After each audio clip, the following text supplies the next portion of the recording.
Sud Radio 10h midi Média, les invités du jour. Deux invités aujourd'hui, deux invités avec nous. Nathalie Renou, bonjour, on vous Bonjour, connaît, Valérie. vous êtes l'un des visages emblématiques d'M6, vous êtes journaliste, vous êtes là pour nous parler d'une nouvelle émission et avec vous, à vos côtés, le général Fabrice Bouillet, bonjour. Merci d'être avec nous, vous êtes chef du service central de renseignement criminel de la gendarmerie nationale et donc ce soir, nouvelle émission sur M6, Appel à témoins que vous présenterez avec Julien Courbet à vos côtés. Nouvelle émission et pour la première fois, alors je rappelle que vous êtes tous les jours 12h45 sur M6, vous présentez 19h45 enquête criminelle sur W9, donc c'était logique qu'M6 pense à vous pour présenter cette émission. Nouvelle émission qui n'est pas sans rappeler certaines émissions qu'il y a pu y avoir dans le passé, comme Témoin numéro 1, qui était présenté par Jacques Pradel.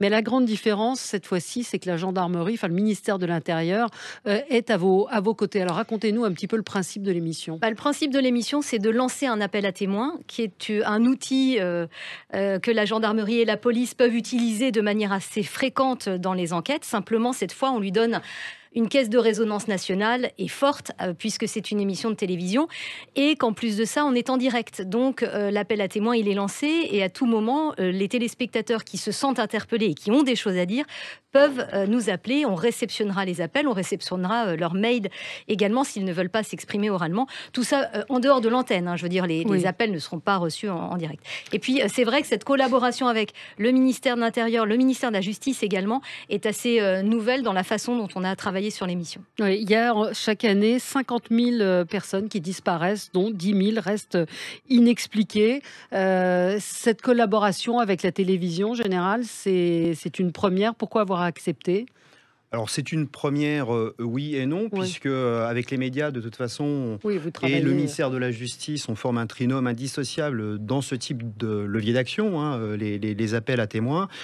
Comme l'a dit Madame Renou, la télévision, c'est une caisse de résonance sur une heure de grande écoute, où on va pouvoir réinterroger les mémoires. Et mobiliser finalement la société dans son ensemble, comme au moment même d'ailleurs de l'événement. Quand il y a une disparition inquiétante, la population se mobilise, il y a une charge émotionnelle qui est très forte, les médias relayent l'événement et nous facilitent finalement, je dirais, la vie par les appels à témoins qui évidemment surgissent. Alors à la différence des appels qu'on peut faire lorsqu'il y a eu un enlèvement avec les alertes enlèvement, là c'est ce qu'on appelle des cold cases, c'est-à-dire des cas assez âgés qui n'ont pas trouvé une finalité. Et par exemple, il y en a certains qui datent de 2015. Alors lorsqu'on recherche par exemple Lucas Tronche, est-ce qu'on recherche plutôt la personne où on dit si elle est en 2015, c'est un petit peu loin, donc on peut penser qu'elle est morte, ou on recherche pourquoi elle a disparu. C'est quoi le but en fait ? En fait, vous avez répondu en me questionnant. L'objectif de ce type d'opération, et les forces de sécurité intérieure, police comme gendarmerie, quand elles sont investies de ces dossiers-là, n'ont qu'une seule idée en tête. À partir du moment où on n'a pas de scène de crime, bien entendu, nous avons toujours espoir de retrouver la personne vivante. Sinon, notre démarche, j'allais dire, ne serait pas totale. Après, lorsque nous avons affaire à une scène de crime, comme c'est le cas de Gaël Fossé, par exemple, évidemment, nos approches sont totalement différentes. Mais le premier des objectifs quand même de notre travail, c'est de donner des réponses aux familles, puisqu'elles attendent des réponses, de leur démontrer que nous ne lâchons rien, que nous restons mobilisés sur ces dossiers qui ne doivent pas tomber dans l'oubli. Donc vous attendez que quelqu'un dénonce un meurtrier ? Non, on n'est pas dans la dénonciation, on est dans justement je pense que ce serait un raccourci trop rapide. On est bien dans la volonté de réinterroger les mémoires.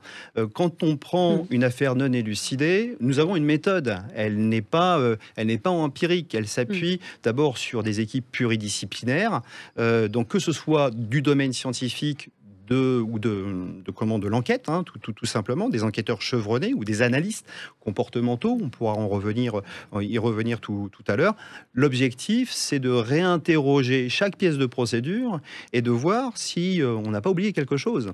Et un témoignage peut nous-mêmes nous interroger. Et tiens, cette personne qui a été entendue, potentiellement, elle va se dire peut-être, ce soir-là, Ce soir, elle va peut-être se dire tiens, j'ai oublié de dire ça. Et puis je pense qu'on n'appelle pas les gens à dénoncer quiconque, on appelle les gens à nous dire, ben voilà, le jour des faits, il s'est passé quelque chose, je pensais que c'était pas important, mais finalement je préfère le dire. Et cette petite chose, cette petite pièce du puzzle, s'imbriquera peut-être avec d'autres pièces pour reconstituer l'histoire. Donc on ne nous demande pas de dénoncer, on demande de dire ce qu'on a vu, ce qu'on a entendu, ce qu'on a peut-être oublié de raconter à l'époque des faits. Oui, c'est pas gênant, c'est la question évidemment qu'on va vous poser, que la télévision, je veux vous la poser à tous les deux, que la télévision finalement joue ce rôle.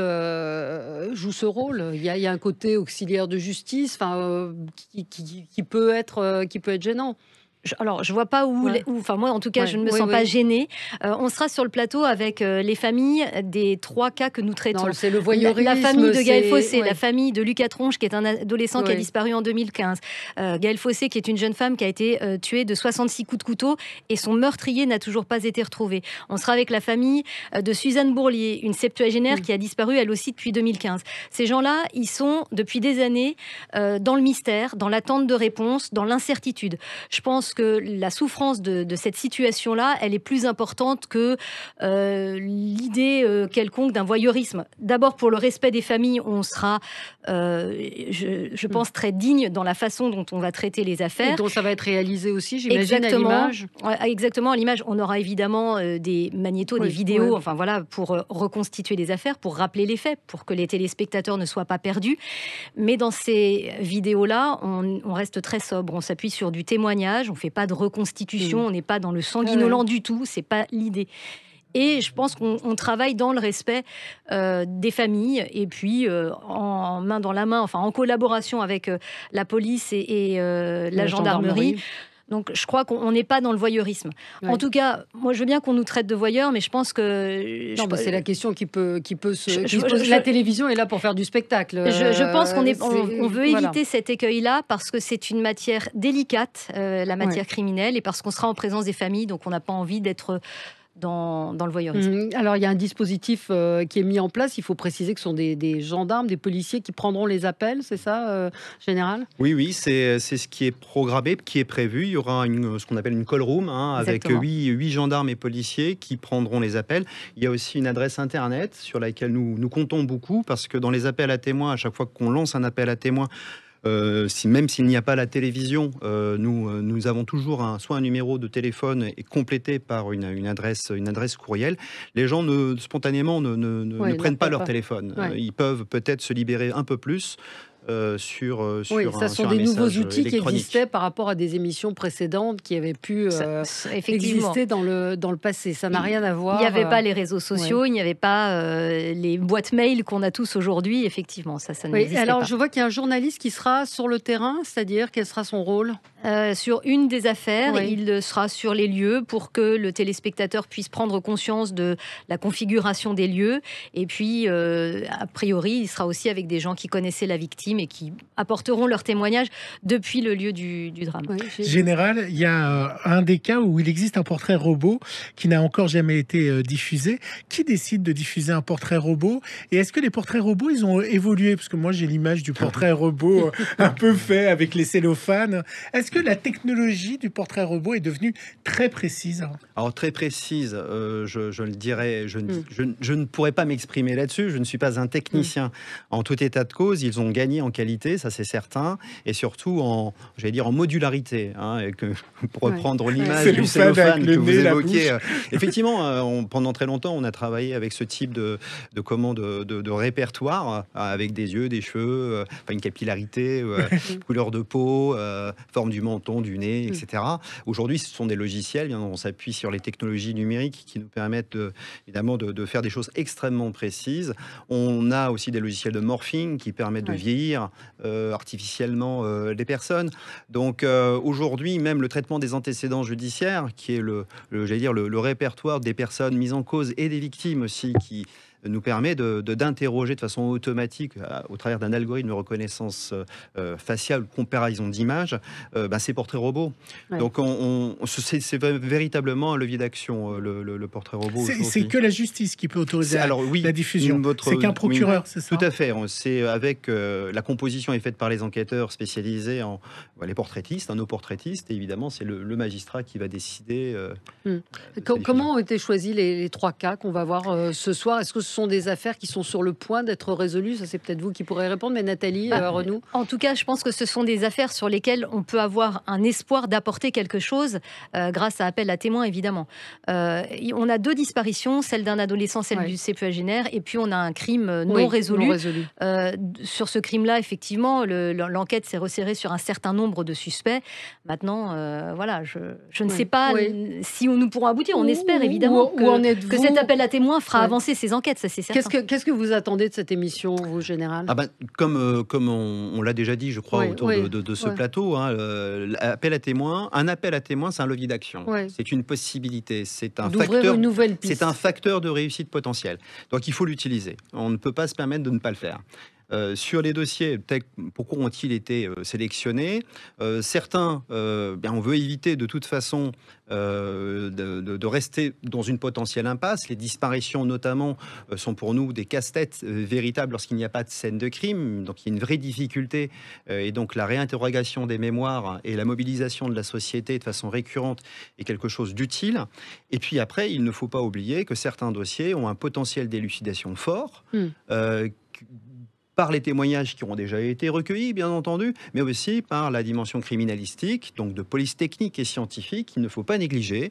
Bien entendu, il y a peut-être donc des choses qui peuvent être mises en exergue au travers de cette émission. Si je peux me permettre, une émission de faits divers qui n'était pas sur notre chaîne il y a quelques années, en se replongeant dans une enquête, a fait réémerger des témoignages et des lignes ont bougé et un criminel a pu être arrêté. Parce que des fois, le fait de faire ressurgir un dossier, de le réactualiser, ça permet à des témoins de se dire oui, mais j'avais peut-être pas tout dit ou je me souviens de quelque chose. Et puis ça peut faire bouger les lignes. Donc tout est possible. Est-ce que c'est un moyen aussi pour vous de communiquer sur la gendarmerie? On sait qu'on vit actuellement une période très compliquée, que ce soit pour les policiers et les gendarmes qui sont attaqués, qui sont critiqués sur les réseaux sociaux. Est-ce que pour vous c'est un moyen, pas de redorer le blason, mais également de montrer une autre face de votre travail où c'est pas simplement la politique du bâton? Alors, je crois que premièrement, ce type d'émission est intéressante pour remplir une des missions qui nous est confiée. La gendarmerie nationale, pour la gendarmerie nationale, la police judiciaire, c'est 40% de son activité quotidienne. De l'APJ du quotidien à la brigade, quand vous faites dérober quelque chose et que vous allez déposer plainte, nous sommes dans l'exercice de la police judiciaire. Donc là, nous sommes dans le haut du spectre, sur des affaires criminelles, bien entendu. Eh bien, nous menons aussi cette action. Donc en fait, c'est simplement la démonstration de notre quotidien. On n'est pas là pour faire du sensationnel, pour reprendre un terme qui a été utilisé. On est simplement venu et intéressé par cette émission pour mobiliser les âmes. Vous comprenez ma question sur le défi des policiers et des gendarmes de la société, sur l'image que vous donnez. Oui, enfin après le sujet de la mise en cause de la gendarmerie ou de la police nationale sur certains aspects, ou alors tel qu'on l'a vu aujourd'hui ou ces derniers jours sur les tracks, avec des réussites et des montées en puissance très importantes de force pour pouvoir protéger tout simplement nos concitoyens. Je pense que ça procède aussi, j'allais dire, de cette je présente Enquête criminelle tous les mercredis soirs sur W9 et ce travail de la police et de la gendarmerie, on le relaie évidemment. Donc je pense que cet aspect-là du travail, il est relayé par ce type d'émission. Et puis dans les journaux également. Quand il y a des choses des succès. Sur l'appel à témoins et sur les disparitions, quelle est la part de disparition volontaire et de meurtre? Alors, quand il y a un meurtre, bien entendu, nous avons une scène de crime. Vous avez ou d'assassinat. Est-ce que dans les 10 000 personnes qu'on n'a pas retrouvées... Alors, j'ai pas les chiffres. Moi, j'ai quelques chiffres. 2019, 51 000 disparitions inquiétantes concernaient des mineurs sur Oui. environ 60 000 chaque année. Et en fait, la plupart, c'était des fugues. Parce que c'est un mineur toutes les 10 minutes qui est déclaré comme disparu. Mais Un parmi mineur tous les 10 minutes. oui, mais parmi ceux-là, il y en a qui fuguent pendant 4 heures, pendant 10 heures. Oui, des Et parents les parents qui signalent, s'inquiètent, évidemment, et ils signalent. Et puis, en fait, l'enfant rentre très vite. Mais au final, il y a à peu près 1000 cas de disparition très inquiétantes chaque année. Oui. Et entre 250 et 300 cold cases. Oui, cold case. Alors, ouais. Alors Et- la et- question, ouais. la question que vous Ouais. allez peut-être Oui, me poser, c'est c'est- de savoir qu'est-ce que Tout- c'est qu'un cold case. Oui, Oui, c'est à Si partir vous de quand reprenez c'est le un cold rapport du case, groupe de travail ouais. du procureur général d'Alest, on tente une définition, bien entendu, et après se pose immédiatement la question, mais en fait, un cold case, ça commence à partir de quand Oui. Et en fait, moi, j'ai tendance à dire, alors peut-être que c'est par déformation professionnelle, mais à partir du moment où on se projette sur une scène d'infraction, une scène de crime, l'affaire est non élucidée. Ouais. Donc moi, le point de départ, c'est dès que je suis appelé. Ouais. En fait. Mais à quel moment on abandonne et quelle résolution Le problème, ça devient une affaire, entre guillemets, Ouais. alors froide, moi je Oui, n'aime pas ce non, terme-là. non. Lorsque les pistes principales qui ont été privilégiées à un moment donné par la direction d'enquête n'aboutissent pas, pour tout un tas de raisons, et évidemment, et qui ne permettent pas de matérialiser véritablement l'infraction ou la commission de l'infraction par un auteur. Mhm. Voilà, donc on est dans une difficulté. On peut Et une se retrouver dans question une sur les difficulté. résolutions qui peuvent intervenir jusqu'à combien de temps après? Est-ce qu'on a résolu des cas Là, en fait, les ouais. progrès de la science ont permis à des cold cases d'aboutir parfois 20 ans après. Ouais. Parce que on a gardé des pièces à conviction, Et il y a de que l'ADN. dessus il y avait de l'ADN et qu'aujourd'hui on sait lire l'ADN. Et puis en plus, Absolument. cette lecture de l'ADN est de plus en plus précise. Donc Oui. même avec des petits bouts d'ADN aujourd'hui, je crois qu'on arrive à... Hier, Valérie, hier, Ouais. Interpol Je a vous annoncé- renvoie au dossier de Chantal de Chilou, Ouais. qui a fait l'objet d'une élucidation grâce à l'ADN, un ADN Bien qui sûr. avait été... Ouais. Hier, Interpol a annoncé qu'il se dotait d'une base de données d'ADN familiaux Oui. pour identifier les disparus. Hier, Interpol a annoncé qu'ils allaient faire Oui. un grand fichier, hein, c'est ça. Ouais. Là, on a traité par exemple le cas d'une petite fille, la petite disparue de l'autoroute A10. Ouais, absolument. C'est un C'est dossier absolument incroyable, et parce que son frère a été arrêté 30 ans après, Inès parce qu'il Touloub. avait 30 ans, et on a prélevé son ADN et on s'est dit ça match avec celui de cette petite fille. Mm. Et c'est ainsi qu'on est remonté jusqu'aux parents. Alors la parentèle, c'est l'ADN par la parentèle a fait l'objet justement de... Alors, non pas d'une médiatisation, mais on va dire d'une information du public sur les capacités qu'offrent effectivement les progrès scientifiques et le fait qu'on puisse déterminer au travers d'une fratrie ou par la parentèle, évidemment, un ADN et finalement donner une réponse à des familles de victimes. Nathalie, dans quel état d'esprit sont les familles? Vous les avez vues, rencontrées avant? Parce que j'imagine que la pression, enfin, il doit y avoir une forme d'émotion très forte et de pression également pour vous. Alors moi, je ne les ai Ouais, pas rencontrés à titre personnel, Ouais. mais nos équipes, Ouais. oui. Je pense que ce sont des familles qui ont un espoir, on va dire, raisonné. Parce que ça fait des années qu'elles sont Absolument. dans l'attente. Donc je ne pense pas qu'elles soient, qu'elles espèrent miraculeusement que tout se débloque ce soir.